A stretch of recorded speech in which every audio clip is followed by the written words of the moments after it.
Muito boa tarde, sejam bem-vindos ao último Museus e Companhia deste mês de março. O meu nome é Gonçalo Cardoso e estarei convosco na próxima hora neste programa dedicado ao património em geral e especialmente aos museus, divulgando as suas coleções e atividades. O Museu da Aguarela Roque Gameiro foi um museu tratado na passada semana. Estivemos à conversa com a sua diretora, Maria Alzira Roque Gameiro, que nos descreveu o museu e nos relatou o enorme desafio da sua criação. Vale bem a pena visitá-lo em Minde, Alcanena. Hoje tenho o maior gosto de ter comigo João Neto, diretor do Museu da Farmácia, um projeto que ao longo dos anos tem vindo a ser uma referência a nível nacional e internacional, como comprovam os milhares de visitantes recebidos e os diversos prémios com que o museu foi distinguido. Inaugurado em julho de 1996, em Lisboa, o Museu da Farmácia é o resultado de uma vontade inequívoca das farmácias portuguesas em preservar a história da sua profissão. Em 2010, foi a vez da cidade do Porto receber o Museu da Farmácia através da inauguração de um novo espaço. Já sabe, convidamos semanalmente os ouvintes a conhecerem os segredos dos bastidores dos museus e, sobretudo, das pessoas que neles trabalham. Escute-nos às segundas-feiras, a partir das 13 e depois aos sábados, pelas 18, teremos a reposição do programa Museus e Companhia. Até já.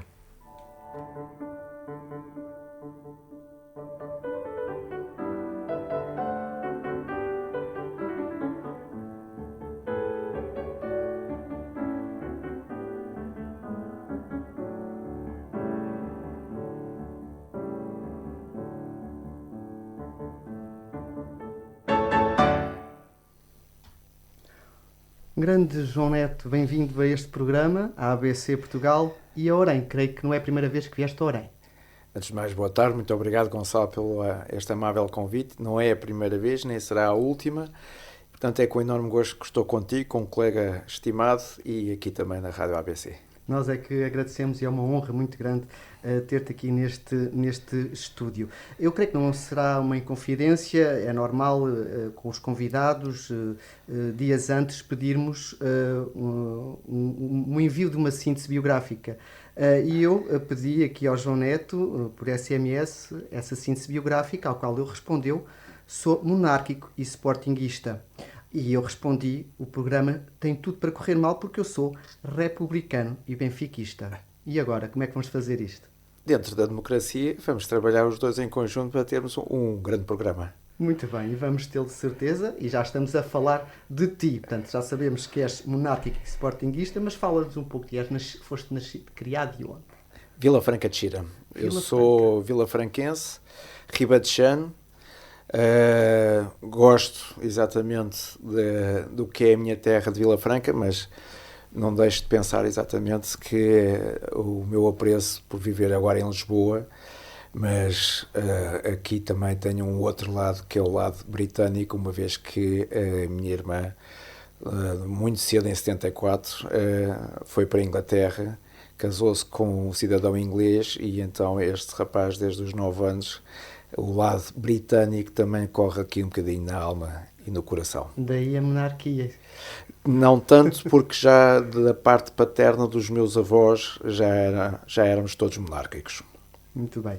O teu percurso escolar, estudaste em Vila Franca? Vila Franca, depois fui para Lisboa, para a Rainha Dona Amélia e depois foi a Universidade de Lusíada, a minha universidade, e depois foi aqui um percurso constante, sempre dedicado à museologia e também à conservação e restauro, e isso também fez que depois, ao abraçar o projeto do Museu da Farmácia, me está a levar também para outros países, para criar aqui condições de termos conhecimento real sobre o que é que víamos e o que é que nós devíamos fazer para um Museu da Farmácia. Sim. Em termos de formação, a licenciatura foi História. Foi e depois tenho a pós-graduação em Museologia. Sim. Foi sempre um gosto por esta disciplina, estas matérias? Claramente. Então eu sou daquelas pessoas que tenho uma sorte brutal da minha vida, porque eu aos 9 anos decidi ir para a História. Portanto, a paixão de ir para a História foi quase assim, daquelas paixões absolutamente imediatas. Aliás, É interessante que eu sou uma pessoa que gosto de sentir as peças, gosto de sentir a história. Muitas vezes sou a pessoa mais chata dentro dos museus porque tenho os guardas atrás de mim a dizer não toque.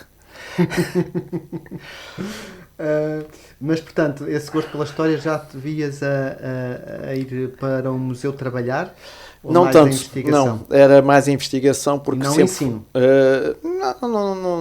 Também gosto do ensino, aliás, também fui professor em Alenquer, na cadeira de História, portanto gosto muito do ensino, aliás gosto muito de partilhar o meu conhecimento com as pessoas, aliás isto tem sido um pilar essencial na própria diálogo das coleções entre o Museu da Farmácia e os nossos visitantes, portanto a partilha para mim foi sempre muito importante. Agora, e sou medievalista, portanto uma das áreas que eu mais gosto de fazer é investigar a história medieval e sobretudo também as histórias em ambiente de guerra, mas tem sido um prazer ver também aqui juntar o lado do Museu da Saúde com a parte das Cruzadas e hoje tenho um conhecimento muito grande sobre a saúde durante o período das Cruzadas. Muito bem.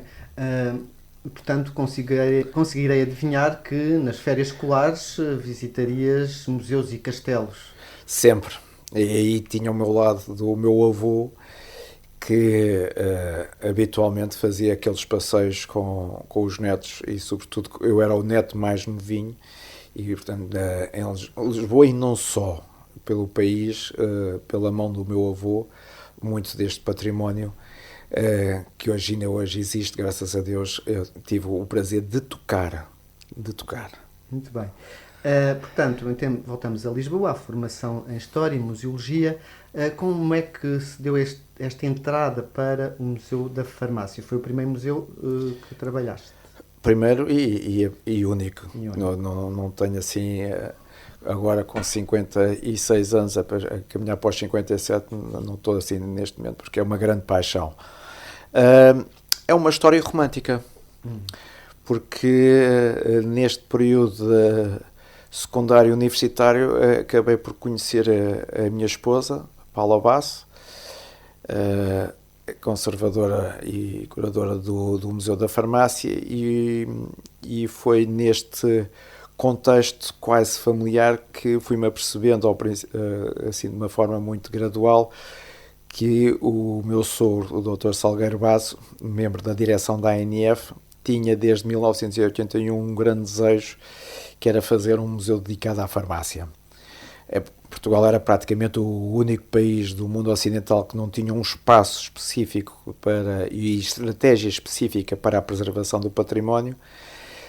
E eu julgo que este meu lado de estar também junto à história, acabei por caminhar com ele na formação do Museu da Farmácia. E, portanto, em que contexto... Só aqui uma nota, facilitou bastante eu ser do Sporting, porque ele também era do Sporting.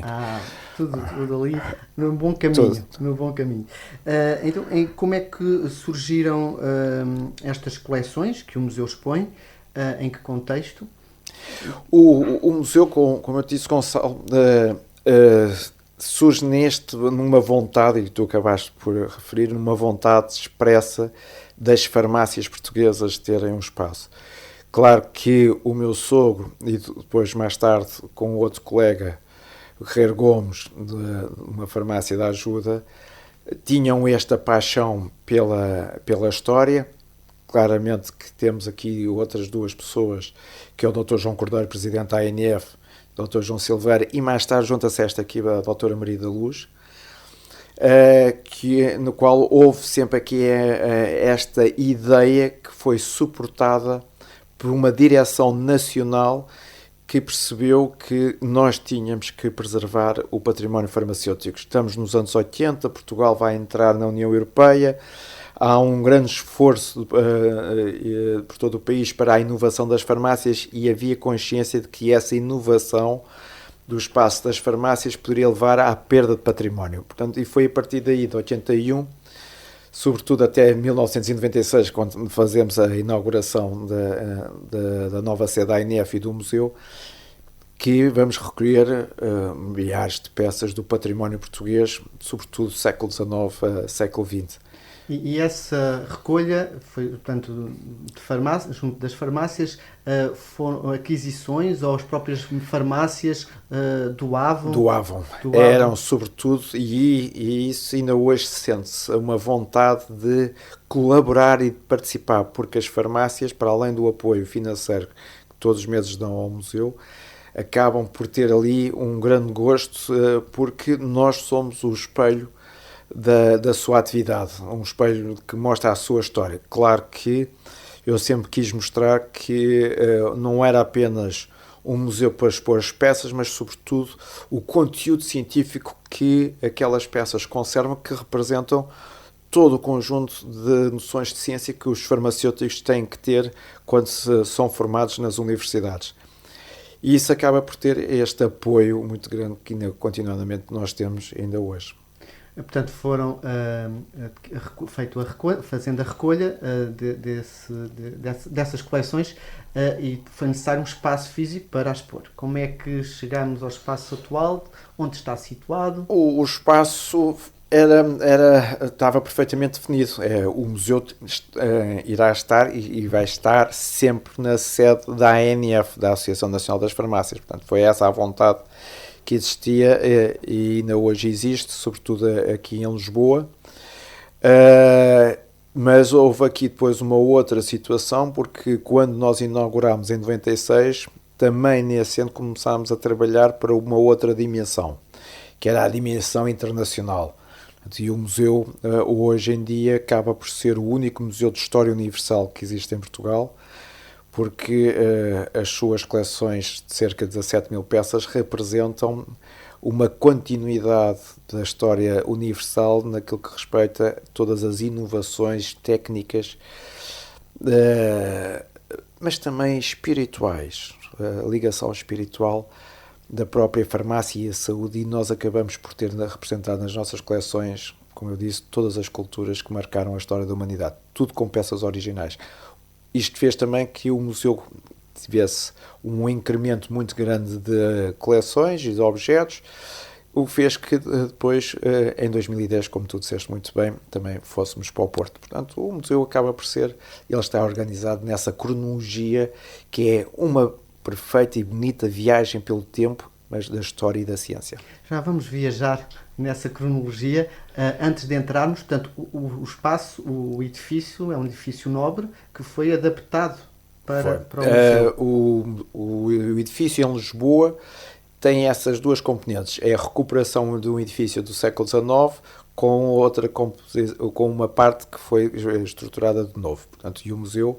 Agora, o que foi interessante é que nós tínhamos apenas 150 metros quadrados quando começamos, porque era apenas as farmácias e algumas peças, e hoje já vamos quase com 700, e isso foi em 96, quando abrimos, já tínhamos ali um museu com 3 níveis, com laboratório, que era algo que não era muito vulgar nos museus novos nessa altura, mas sendo documentação, e isso fez que as pessoas também fossem percebendo a importância que é preservar e divulgar a história. Para quem não sabe onde está localizado o museu... Mirador de Santa Catarina, ali na zona do Chiado, e no Porto, junto ao Norte Shopping. Também um espaço diferente. Claro que em Lisboa temos ali a sorte de estarmos muito do centro turístico, e com uma vista deslumbrante. Completamente, que é exatamente uma vista que faz-nos sempre recordar que foi dali que as tropas francesas viram o último navio da Armada Portuguesa a sair para o Brasil, e Portugal manter-se independente apesar das invasões francesas. Uhum. Tem também, portanto, uma ótima esplanada, restaurante. Exatamente, e loja. Mas o mais importante é exatamente aquilo que é todo o conjunto de ofertas do conhecimento que nós temos, desde as visitas temáticas e também à parte da educação para a saúde. Nós fomos, aliás, em 96 começámos imediatamente a estruturar um museu para divulgar o papel do farmacêutico e a ação dos medicamentos junto da sociedade. E isso tem sido muito interessante. Quando é que se pode visitar? Horários, dias e preços? Como qualquer boa farmácia, sempre aberto, perto de si, sempre.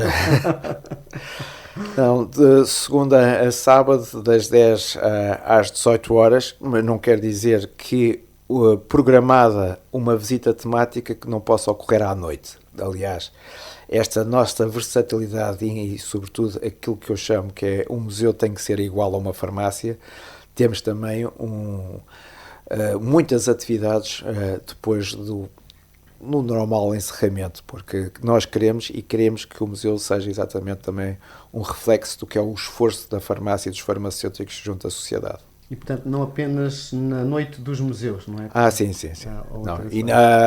Há relativamente pouco tempo tivemos que, com todo o gosto, uma visita de jovens cientistas mundiais que só tinham possibilidade de fazer à noite e o museu à noite abriu para eles verem, porque eles também sentiam essa vontade de querer ver um museu ligado a eles. E o preço do ingresso? O normal é 6 euros, depois aquilo que vamos sabendo, que é os descontos para estudantes e todos os mais. Muito bem. Portanto, já sabemos onde se localiza, compramos o bilhete e vamos entrar no museu depois deste bloco comercial. Até já.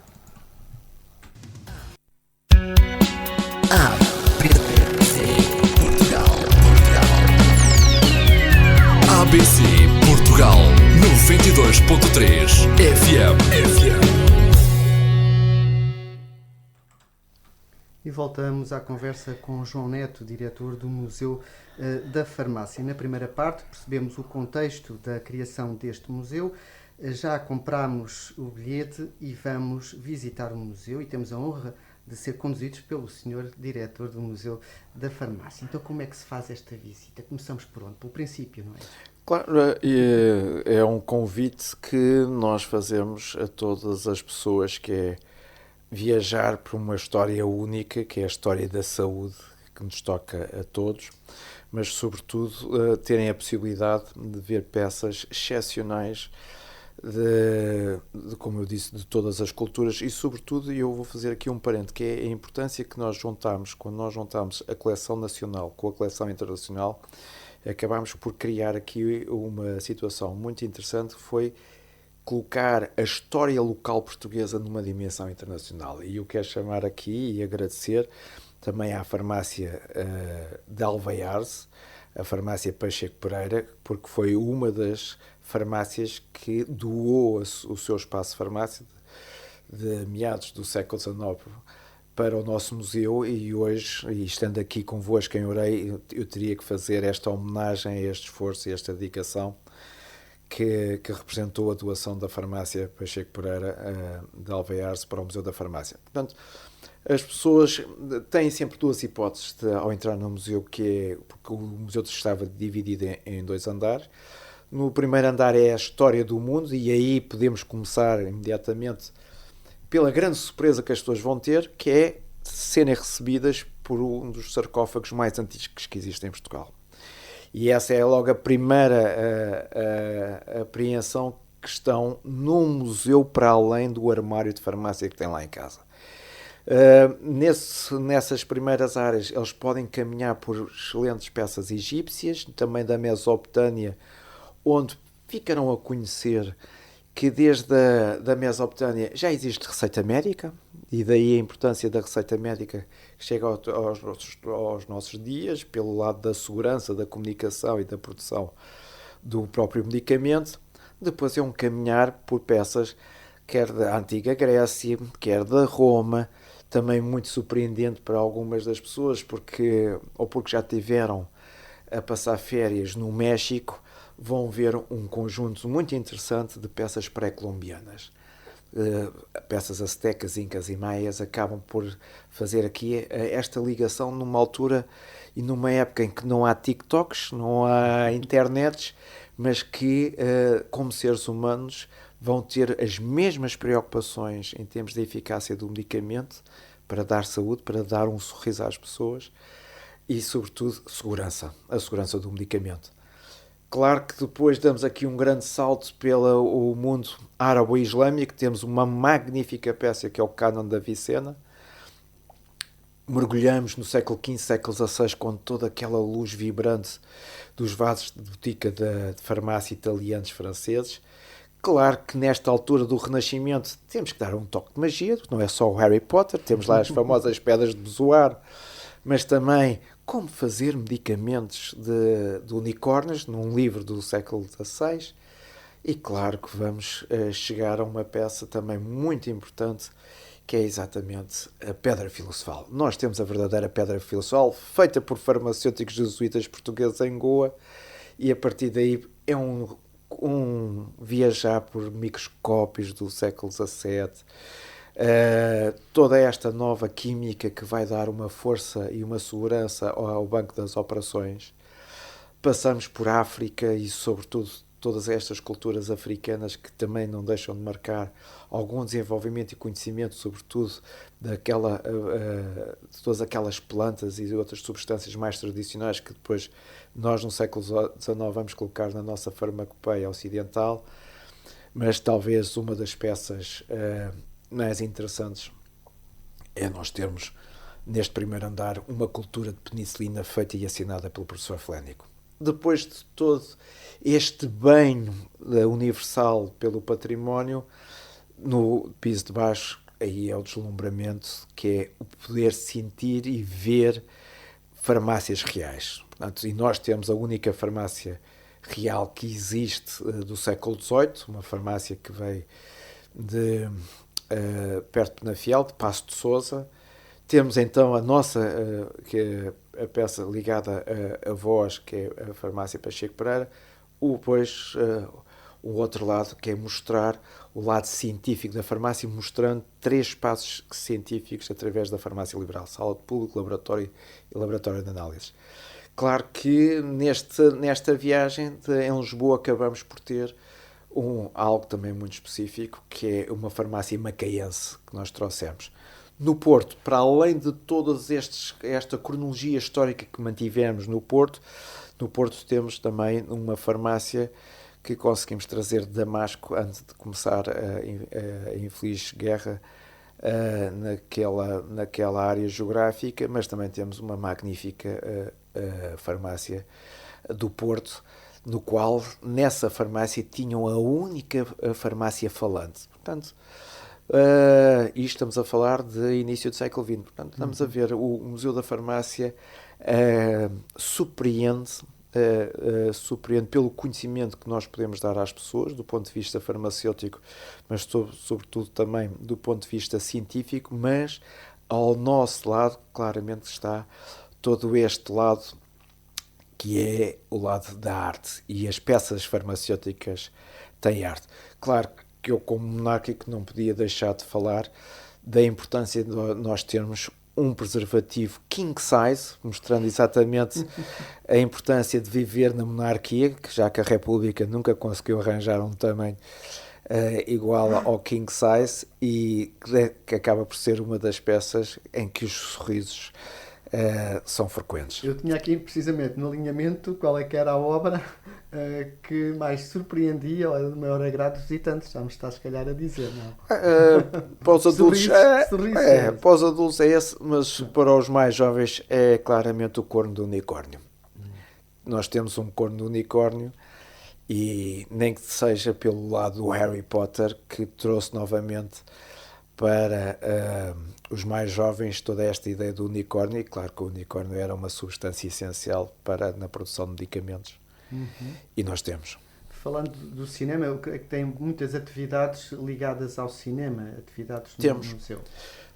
Temos, porque o museu também nas suas coleções tem peças de vários filmes. Portanto, nós pedimos a muitos dos filmes nacionais e sobretudo internacionais que qualquer peça que esteja ligada à saúde nós achamos que também deve ser nossa. O que faz com que, por exemplo, tenhamos visitas, nas nossas visitas temáticas, exatamente este lado que é o cinema e e muito recentemente tivemos os Oscars, acabamos por ter aqui peças ligadas a muitos dos filmes que ganharam os Oscars, mas a visita neste momento acaba por ter maior sucesso e tem sido muito, muito interessante, que é Agatha Christie no Museu da Farmácia.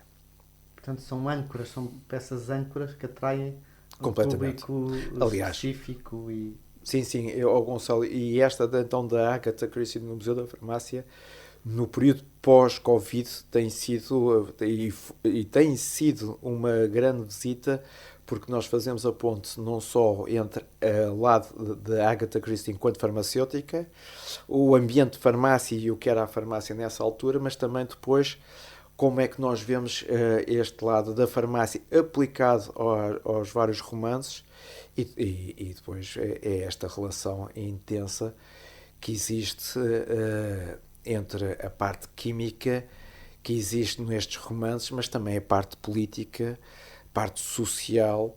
Aliás, as pessoas ficam surpreendidas quando nós, na nossa visita, também não deixamos de falar sobre a questão dos refugiados que a Agatha Christie acaba por colocar na sua obra. E não podemos esquecer que o Hercule Poirot é um refugiado de guerra. Portanto, e é interessante como... daí fazem-se pontos para os momentos atuais. Não é? Exatamente, porque o museu é exatamente isso. O museu não pode esquecer também um momento aliás, o sucesso das visitas temáticas que o museu acaba por ter, aliás, até temos uma também muito interessante, que é 5.000 anos da sexualidade no Museu da Farmácia, no qual as pessoas podem ver o famoso entre aspas, cinto de castidade, acabam por entender e perceber esta ligação histórica entre o passado, mas também muitas vezes como o presente toca nessas peças. São muito procurados por visitas em contexto escolar? Graças a Deus, como todos os museus, todos os palácios e monumentos, mas sobretudo o que tem acontecido é que a sociedade tem vindo a agrupar-se em grupos de amigos, para além dos grupos familiares. Portanto, nem que seja pelas as universidades séniores, mas também grupos ligados, por exemplo, ao Essa de Queiroz ou amigos do museu. A sociedade acaba por estar bem organizada e, neste momento, essas visitas são também muito importantes no contexto das visitas do museu, para além de escolar, mais de secundário, como também universitário. E de Lisboa ou de todo o país. Todo o país vos contactam para visitar? Exatamente, todo o país. E há pouco falámos do turismo e agora em termos também de grupos. Qual é que é o trabalho feito entre o Museu da Farmácia e o turismo de Lisboa, por exemplo, ou o turismo de Portugal, digamos assim? Do turismo de Portugal não tanto, mas com o turismo de Lisboa e o turismo do Porto tentamos sempre estar ali numa relação muito próxima, porque estamos dentro dos roteiros essenciais da cidade e isso faz exatamente aqui uma ponte muito importante, nem que seja muitas vezes, e isso é a importância de nós sermos associados do turismo de Lisboa e do Porto, de que acabamos por chegar às agências de viagem e nesse sentido, quando existe alguns congressos da área farmacêutica ou mesmo da saúde em geral, o museu acaba por aparecer nas ofertas culturais da cidade, seja de Lisboa ou seja do Porto. Com a pandemia, sentiram um efeito forte em termos de visitantes do turismo, calculo? Completamente. Infelizmente não tem havido, e isso é daquelas situações que nós gostaríamos de ver, até do ponto de vista do Ministério da Cultura, uma maior articulação entre uma política estratégica para todos os museus, e sobretudo aqui talvez um outro tipo de estratégia para os visitantes nacionais. Claro que nós temos visitantes nacionais, mas é esmagador as percentagens dos visitantes internacionais. Portanto, nós chegamos a ter dias e dias em que 100% dos visitantes do museu são estrangeiros. Portanto, e a taxa, sobretudo em Lisboa e do Porto, anda à volta dos 180%, em que os visitantes, aquele dito visitante borboleta, que é aquele que visita todos os dias, são sobretudo estrangeiros. Mas já agora uma nota. Um dos fatores interessantes do Covid foi como as pessoas tiveram que viajar de uma forma mais limitada, nós sentimos que muitos portugueses que ficaram cá acabaram por, no pós-Covid, na nação, também tentar conhecer os seus próprios museus. Quando foi o confinamento, não ficaram parados? Nunca na vida. E, portanto, usaram as ferramentas digitais. Que tipo de atividades é que fizeram? Olha, acabámos por fazer tudo aquilo que era possível de gravar, até mesmo com condições adversas, que muitas vezes eram apenas os colaboradores do museu que estavam no edifício da Associação Nacional das Farmácias, porque tudo tinha que estar em casa, portanto utilizámos gravação de depoimentos, de visitas individuais orientadas para uma determinada peça. Acabámos por fazer tertúlias digitais, que ainda hoje mantemos essa situação. Portanto, a ferramenta digital foi, como em todos os nossos museus, palácios e monumentos, foram uma janela. Os museus, todas estas entidades museológicas não fecharam totalmente as portas. Fechámos as portas físicas, mas a janela do conhecimento através das redes digitais foi uma forma de nós mantermos em contacto com o nosso público. E foi provavelmente também um momento, uma oportunidade para, se calhar, resolver alguns problemas que tinham sido adiados por falta de tempo ou de recursos humanos e que, se calhar, puderam ser feitas. Fomos fazendo aquilo que era possível, mas tivemos sempre aqui um foco muito grande, que era não deixar de estar em contacto com os nossos visitantes. Aliás, praticamente todos os museus, uns melhores, outros não tanto, não tanto por causa das condições que podiam ser adequadas, acabaram por manter essa ligação. Não podemos esquecer que a tecnologia, nós fomos forçados a abraçar uma tecnologia que muitas vezes as pessoas esquecem-se que nem mesmo fazer o inventário, os inventários não estavam em plataformas amplas, e as pessoas não se podiam deslocar aos museus para fazer. Mas a investigação, aliás, foi um período em que se calhar todos nós investigámos um pouco mais, porque tínhamos que continuar a criar, e pelo menos no Museu da Farmácia a investigação manteve-se. Portanto, foram importantes essas ferramentas, são para continuar ou... Não, são para continuar, mas nunca esquecendo que a aposta será sempre a presencial. Presencial, nada substituir. Agora, foi um avanço, foi um abraçar muito grande das novas tecnologias.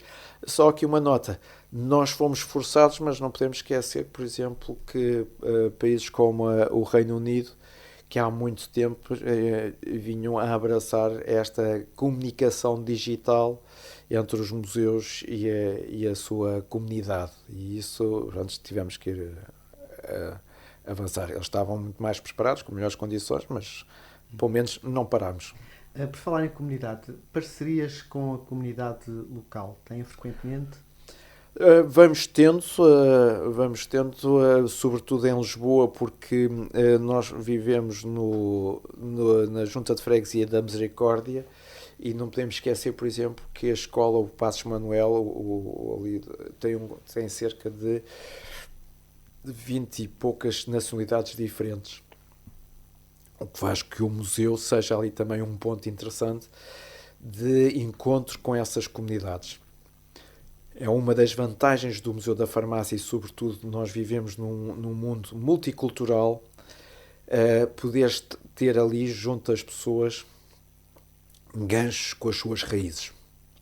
E isso tem sido muito importante. Aliás, neste 18 de maio é exatamente, vai ser um ponto importante, é nós trazermos pessoas ligadas ao Centro Português de Refugiados e sobretudo que estejam cá num período de segurança, que possam ir ao Museu da Farmácia, e vão ser eles a falar sobre aquelas peças, daquelas que estão relacionadas com as suas raízes. Sim, para lembrar os ouvintes que o tema proposto pelo ICOM para a comemoração do Dia Internacional dos Museus, 18 de maio, é precisamente o poder dos museus.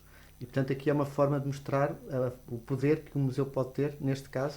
Claramente, e sobretudo da inclusão, mas sobretudo estas pessoas poderem sentir que no Museu da Farmácia há um respeito pleno, exatamente por todas as diversas culturas, e mesmo estando em Portugal, nós não esquecemos essas culturas e eles podem encontrar no Museu da Farmácia, seja em Lisboa, seja no Porto, as suas raízes. Falaste há pouco da inclusão. Em termos de acessibilidades do museu? Totais no Museu do Porto, um bocadinho condicionadas, mas nada impossíveis no Museu de Lisboa. Mas é um esforço que vamos ter que fazer para o futuro. No Porto foi construído de raiz? Foi construído de raiz. Portanto, e no Museu de Lisboa já teve que haver umas adaptações. Não esquecer que no caso de Lisboa, o Museu da Farmácia, quando surgiu, acabava por ter a ideia que era um museu apenas para as farmácias e seus convidados. O sucesso do Museu da Farmácia, das ações que nós fomos fazendo, das exposições, catálogos e o serviço educativo, fez com que o museu se tornasse numa peça importante no diálogo cultural da cidade de Lisboa com os seus habitantes e visitantes, o que fez também a necessidade do Museu da Farmácia gradualmente se abrir normalmente ao público, como qualquer boa farmácia. Mais atividades de serviço educativo? Nós apostamos muito nesta componente das visitas, porque é importante haver esta relação próxima das peças com as pessoas, mas também com o serviço que temos de educação para a saúde, que é um serviço educativo que tenta descodificar a importância e os cuidados que temos que ter com a nossa saúde e, sobretudo, mostrar a importância e o cuidado que deve-se ter com os medicamentos. Tem tido um papel muito importante naquilo que nós chamamos a comunicação da ciência. E o Museu da Farmácia tem tido esse papel. Como também estas visitas temáticas acabam por servir o papel de discurso científico, não é apenas a falar do ponto de vista técnico das peças, todas elas, sendo elas temáticas, têm a ver com esse aspecto. Por exemplo, no mês de abril, vai ser o mês dedicado exatamente à dualidade entre a ciência e a espiritualidade, pondo aqui numa ligação entre peças que nós temos como os microscópios do século XVII e também a imagem do São Cosme e São Damião, e a importância entre a fé e a razão e a razão e a fé no diálogo que nós temos enquanto sociedade. Portanto, e aqui frisar que um serviço educativo não é apenas para escolas, para crianças. Às vezes as pessoas associam logo isso às escolas. Não. Para todas as faixas. Para todas as faixas. E tivemos sempre um cuidado de que o discurso está sempre adaptado às pessoas, ao grupo. Tentamos ter esse cuidado para que as pessoas sintam essa aproximação, ou seja, o meu objetivo e de todos nós, e a Paula Basso sempre teve esse cuidado, as pessoas têm que sair dali a conhecer, não queremos que elas conheçam todas as peças, mas pelo menos que levem este conhecimento e de alguma peça no seu coração. E se isso acontecer, então, seja uma criança ou seja um jovem de 99, isso para nós é um momento importante. Sim, até porque tem aumentado muito o segmento de universidades séniores em termos de grupos de visitantes a museus. Sim, a pessoa mais velha, eu disse 99 e peço desculpa, à pessoa mais velha que entrou no museu com 101 anos e também que pelo menos tenha dado conhecimento, podia ter entrado. Não, e conheceu, e é interessante depois com estas pessoas um pouco de maior idade, as relações mais próximas entre a sua juventude e o que é hoje a farmácia. Nós também aprendemos com o diálogo com as pessoas, por isso é que é tão importante as visitas comentadas junto do público em geral. Em termos de exposições temporárias, tenha com frequência? Não tanto com a frequência que nós gostaríamos, porque ambos os espaços não têm sítio específico para as exposições temporárias, mas sempre que é possível vamos tendo. Fizemos durante a pandemia uma exposição de máscaras, mas nós tentamos colmatar essa questão da produção do conhecimento científico através das visitas temáticas, porque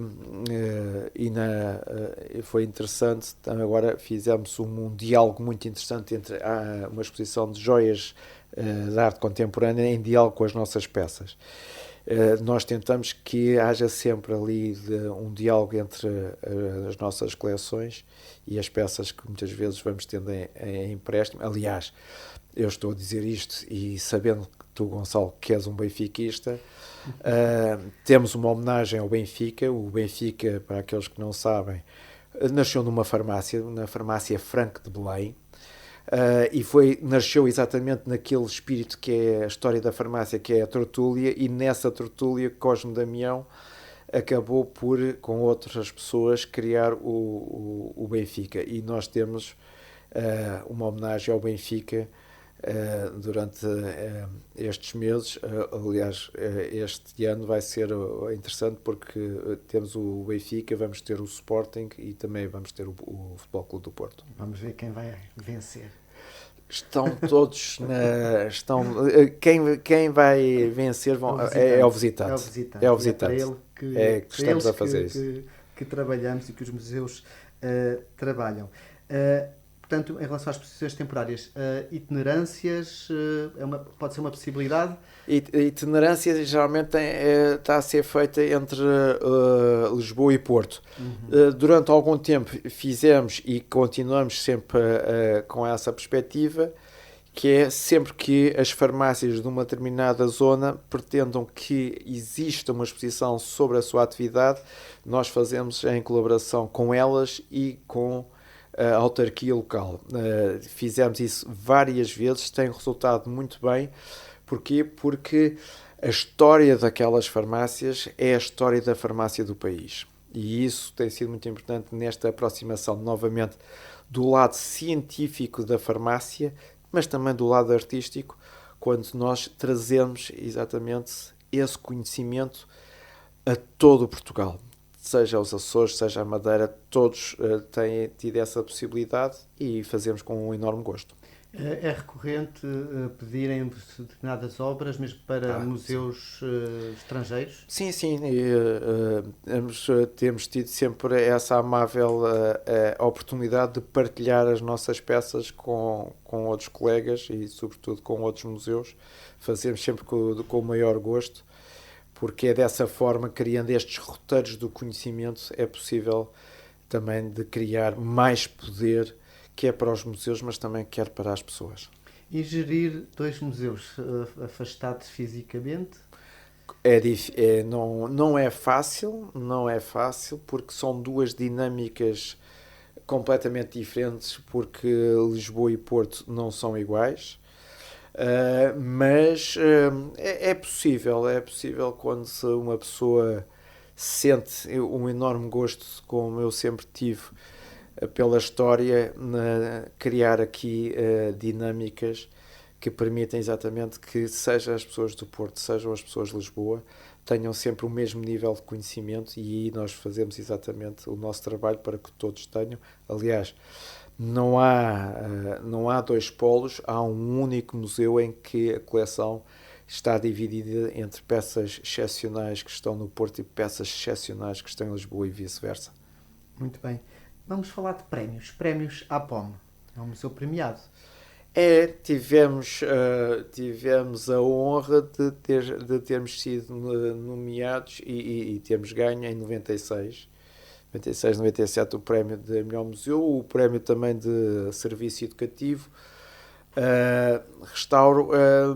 São prémios que são importantes, sobretudo. Não podemos esquecer, nós somos um museu de ciência e não era habitual os museus de ciência também estarem dentro dos prémios da APOM. Eu julgo que se calhar fomos dos primeiros museus de ciência a ter um reconhecimento pela APOM. E foi aí também que levou, se calhar, a interessar-me mais até pelo lado associativo, mas julgo que, estando na Associação Nacional das Farmácias e ter como exemplo de ética, hombridade e de poder e gosto pelo conhecimento por parte do Dr. João Cordeiro, presidente da ANF, durante larga parte deste museu, fez exatamente esta responsabilidade da cidadania também tivesse levado para a APOM. Portanto, a APOM, para os nossos ouvintes, Associação Portuguesa de Museologia, uma associação de profissionais de museologia e de museus associados, que iremos estar à conversa nas próximas edições sobre esta grande associação. Rede Portuguesa de Museus. O Museu da Farmácia integra a Rede Portuguesa de Museus? Ainda não.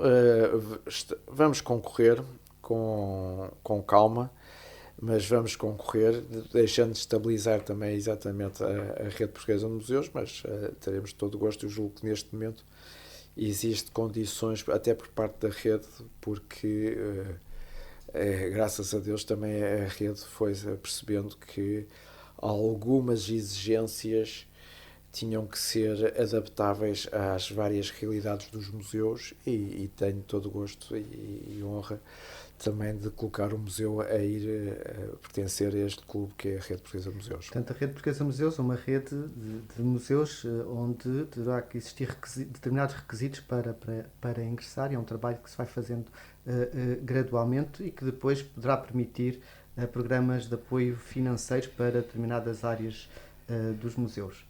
Estamos quase a terminar o nosso programa, não sei antes de perguntar qual o teu sonho para um museu da farmácia? Sonhos? Isso são todos os dias, Gonçalo, que é aquilo que os meus filhos dizem, que eu tenho 2 olhos, um para ver a realidade e outro para caçar peças do museu. O museu tem que estar sempre presente com a história, e esse estar sempre presente com a história leva-me que qualquer atividade científica possa ser materializada e que possa existir uma peça desse momento. Para as pessoas saberem, as primeiras vacinas administradas a portugueses já são do Museu da Farmácia, as primeiras máscaras. A Embaixada da Rússia teve a amabilidade também, há uns meses atrás, de oferecer ao Museu da Farmácia a primeira vacina anunciada mundialmente, que foi a vacina Sputnik. E, portanto, o Museu da Farmácia tem que estar atento. E o meu grande sonho será sempre este: se há um momento histórico, o Museu da Farmácia tem que o ter.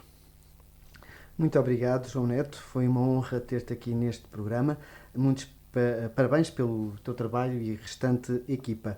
Um grande abraço museológico, ou seja, um abraço que se conserva. Caros ouvintes, despedimos por hoje e visitem logo que possam estes fabulosos museus da farmácia em Lisboa e no Porto, e certamente que vão gostar de conhecer. Para a semana julgaremos em casa. O nosso programa será exclusivamente dedicado ao Museu Municipal de Orém, que gera a Casa do Administrador e a Vila Medieval de Orém, com o recentemente recuperado Castelo e Passos dos Condes de Orém. Estaremos à conversa com Ana Carvalho. Já sabem, Museus e Companhia às segundas-feiras, a partir das 13, aqui na ABC Portugal. Obrigado e até lá.